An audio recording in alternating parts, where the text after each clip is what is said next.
प्रशांत किशोर के जितने बड़े बड़े सियासी दावे थे वो उन दावों की पोल खुलती हुई नजर आ रही है, इसलिए कि उपचुनाव में जो उम्मीदवार सामने आ रहे हैं उससे लोग ये कह रहे हैं कि भाई इसको तो हम लोग जानते नहीं थे, आखिरकार ये विधायक कैसे बन जाएंगे और इनको हम वोट कैसे दे देंगे। जब पार्टी की स्थापना हुई उस दौरान और उससे पहले भी प्रशांत किशोर ने यह कहा कि हम ऐसा ऐसा नगीना खोज करके लाएंगे कि लोग देख करके ताज्जुब में पड़ जाएंगे और हमारे नेता सीधे विधायक बनकर के विधानसभा पहुंच जाएंगे।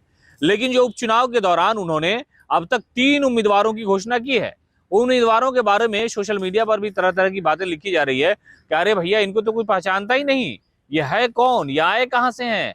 और वो भी प्रशासनिक सेवा में रहने वाले लोग सीधे ही सियासत में आ जा रहे हैं, जिस प्रशासन को लेकर के जनता का विश्वास भारत की राजनीति में बिल्कुल खत्म है। यानी कोई भी आदमी जो है वो भरोसा अफसरों पर नहीं करता है, वो नेताओं पर तो कर लेता है लेकिन अफसरों पर नहीं करता है। लेकिन प्रशांत किशोर जो अफसर रिटायर कर गए हैं उन्हें लेकर के आ रहे हैं राजनीति में। अब बताइए कि जनता का भरोसा जीतने के लिए जो जनता उस अधिकारी पर नौकरी के दौरान भरोसा नहीं करती थी उन्हें ही लेकर के आ रही कि आप इनको अपना विधायक मान लीजिए।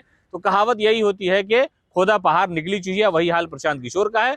4 विधानसभा में उपचुनाव होने हैं, वहां पर 3 में जो चुनावी मैदान में कूद पड़े हैं जनसुराज के जो संस्थापक है प्रशांत किशोर और उनकी पार्टी। लेकिन वो जो सियासी तौर पर उनका हंगामा था, उनकी सारी कलई खुलती हुई नजर आ रही है और कुछ भी नहीं है, ये सिर्फ हवाबाजी है। और लोग यही कह रहे हैं कि प्रशांत किशोर जिस तरह से लोगों को एकजुट करके ये चाह रहे थे और ये दावा कर रहे थे कि हम सरकार बना लेंगे, हमारे कई सारे विधायक आ जाएंगे, 200 से ज्यादा विधायक हमारे आ जाएंगे, ये सब कुछ नहीं, हवाबाजी है। जो बिहार विधान परिषद का चुनाव हुआ था उसमें एक व्यक्ति चुनाव जीता था, उनको अपने साथ ले आया आफाक साहब को और उनके बारे में कहा कि ये हमारी पार्टी से चुनाव जीते हैं। लेकिन वही जो उपचुनाव में मामला है उनका वो गड़बड़ है। ऐसे ऐसे उम्मीदवार को सामने लेकर के आ रहे हैं कि लोगों को ये कहना पड़ रहा है कि खोदा पहाड़ निकली चुहिया। पनोरमा ग्रुप, जो सोचता है वो करता है।